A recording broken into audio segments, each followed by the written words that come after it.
Welcome back to Exploring Temecula. It's the first of the month, so we are doing our January 2022 market update for Menifee, Murrieta, and Temecula. We're going to talk about things like average sales price, average days on market, average showings per listing, everything that's important for you as either a buyer or a seller to keep updated on. We are going to talk about, and we do this every month, so hopefully subscribe so you can keep a really good or have a really good idea of where the market might be headed in the near future. We're licensed as both a real estate appraisal company and a brokerage. If you need any questions answered, you can always go to our website, contact us there. We can have a Zoom meeting, we can have a phone call, and I can give you my opinion and answer any questions you might have about the Temecula area. Thank you very much, and let's get into the video.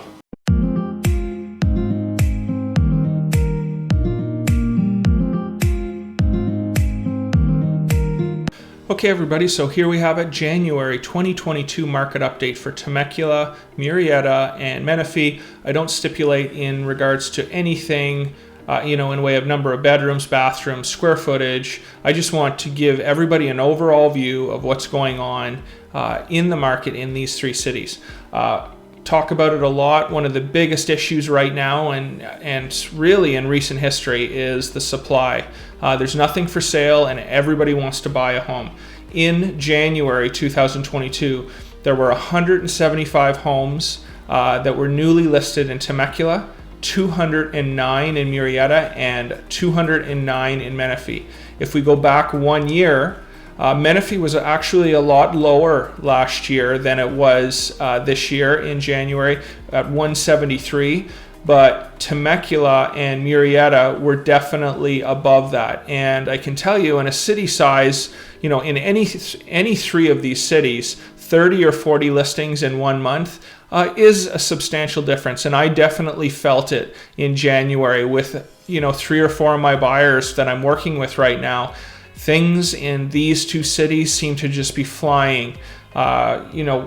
They flew in and I made appointments on 5 properties. And I think by the next day, 2 or 3 of them were already in escrow pending. So we haven't really changed in the fact that, the buyers are still having trouble getting offers accepted. And you cannot be of the mind frame that you are going to go in and a lot of these properties just play list price on them, because it's just not going to happen. Hopefully, this is what I'm hoping, that this graph continues to go up through the spring months and we can get even above these levels here in previous years, which could happen because some sellers are starting to realize this is insane in regards to what I can get for my property. Should I cash out right now? I am selling or I am about to list a lot of properties in the last year or about to list. People moving to Tennessee, people moving to Arizona, people moving to Idaho.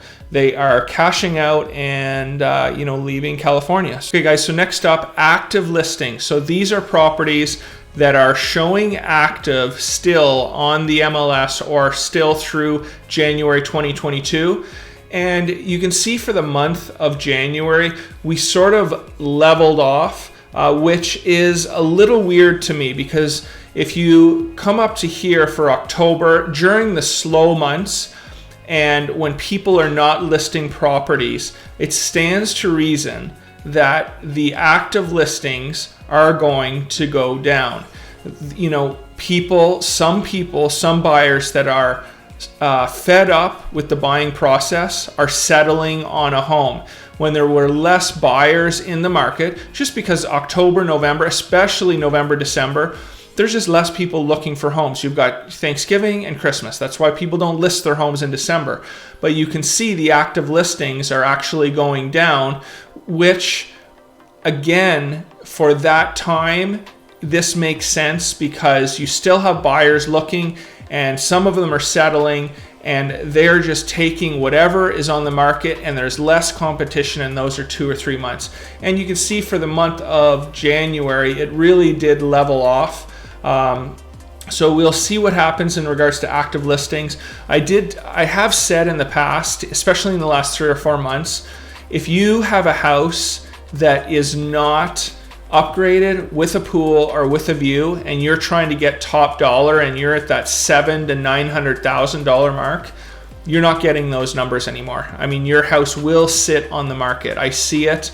There is a point where buyers are saying no, they're not going to spend $800,000 on a home with no pool that needs a total remodel, and the floor plan sucks. So you just have to be aware, if you're watching this and you're a seller, be objective. Don't have your head in the clouds. If you have a home that isn't, again, a pool, view, and is not fully upgraded, don't try and get that same price that your neighbor is down the street that has a fully remodeled home. It's just not going to sell. And if you get past 30 days in this market, 20 to 30 days on active in this market, buyers are going to be asking a ton of questions. What is wrong with your home? So just make sure, bottom line guys, make sure you're make sure you're pricing your property correctly if you don't have the high-end home that everybody's looking for right now. Next up, days on market. Of course, this is important because it really paints a picture of how desperate people are and how things are moving. In all three of these markets for a year, we've had an average days on market for 6 or 7. I don't want to keep telling you this, for the people that watch these videos every month. These days on markets are even deceiving because your agents are getting offers, full priced offers or more after 1 or 2 days. We have seen over the last 2 to 3 months it tick up. We're at 10, 12, and 13 days average on the market. But still, if you go back historically over the last 5 years, the lowest point we were ever at, and it was only for a month or two, was back May 2017. The average days on market were 14, 12, 15. And in June, it was 11, 15, and 13.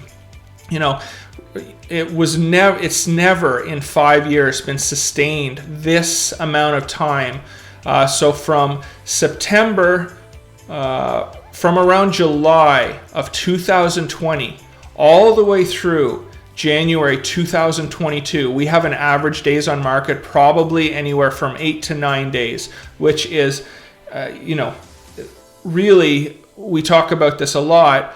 We've never seen a market like this. I can't believe how long this has gone on. Okay, shows per listing.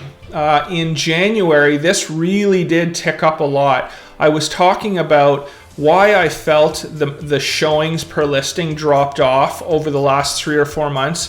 I just think that a lot of buyers are priced out of the market. So, a year ago when people could actually afford these homes, you're getting 17.5 showings per listing in Temecula, Murrieta 14.8, and Menifee 11.3. Now think of these amount of showings were in 1 or 2 days. So just a crazy amount of traffic through all of these homes. And then we had it really drop off when you had the average median sales price in these cities go, up to 600, 700, 650 in Temecula.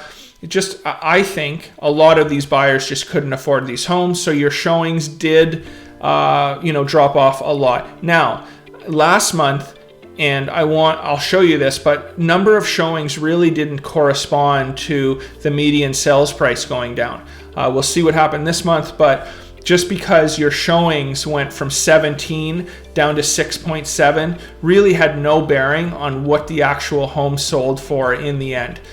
For the month of January, one of the biggest reasons, again, why I feel that these showings have increased so dramatically is that you have buyers right now that are just wanting to get in a home and there's nothing on the market. So when a new listing comes on the market in January of 2022, you have a lot of buyers through it because there's not a lot for them to see. So next up, percentage of original sales price. Why is this important? I would say this is important for both buyers and sellers. For sellers, why is it important?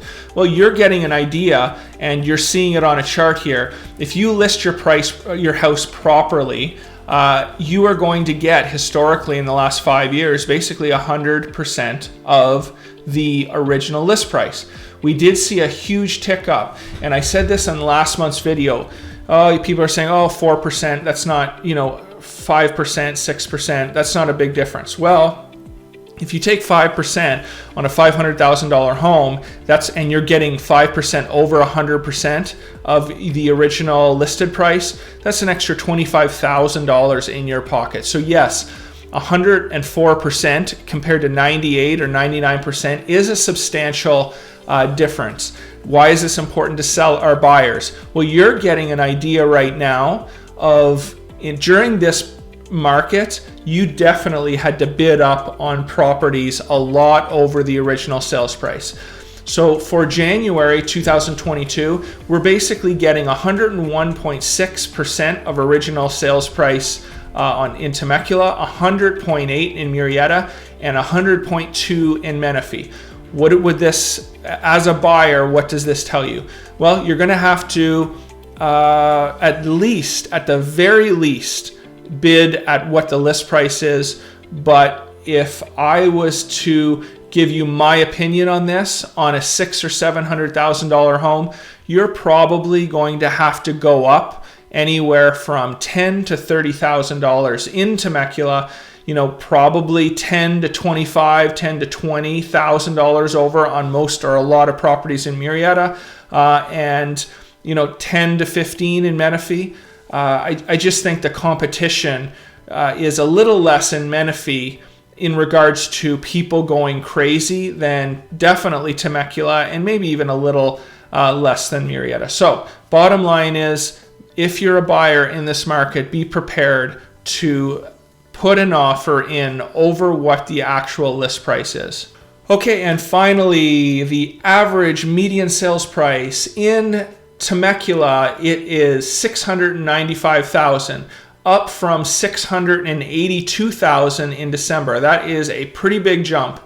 In both Murrieta and Menifee, we had a drop last month, but I don't want anybody to get nervous. In previous videos, we did have 2 consecutive months in Murrieta where we had a housing drop in way of average median sales price. We had 1 month in Menifee, but as you can see, the corresponding months, 3 to 4 months after that happened, we went up. Same thing in Temecula. It went down for 1 month, but it went straight back up the next 2 months. One of the reasons I want all 3 of these cities is because if I was just doing one city and I was showing 2 consecutive months dropping like this, I would be cautious. But when I can show 3 cities and 1 city has gone up in the last 2 months, I really wouldn't put too much into 1 month of the average sales price dropping in Murrieta or Menifee. I would bet in the next couple months you're going to see this number go back up for both of these cities, and we are still going to be in a market where home prices are going to rise. So there you have it, guys. Hopefully that helped, giving you sort of an overview of what's gone on in these 3 markets. Thank you very much. Okay, so there you have it, guys. January 2022 housing report. It's not easy for buyers right now. Main reason is supply, and I don't see that changing really soon. I'm hoping within the next 6 months to a year that we do get some more homes on the market, just to make it a little easier on buyers. You're still in multiple offer situations, and generally, the list price is, especially with a pool or a view or something that's upgraded, it's going to go over list price. So, having said all that, subscribe. See you next month for our next market report. And until next time, from Exploring Temecula.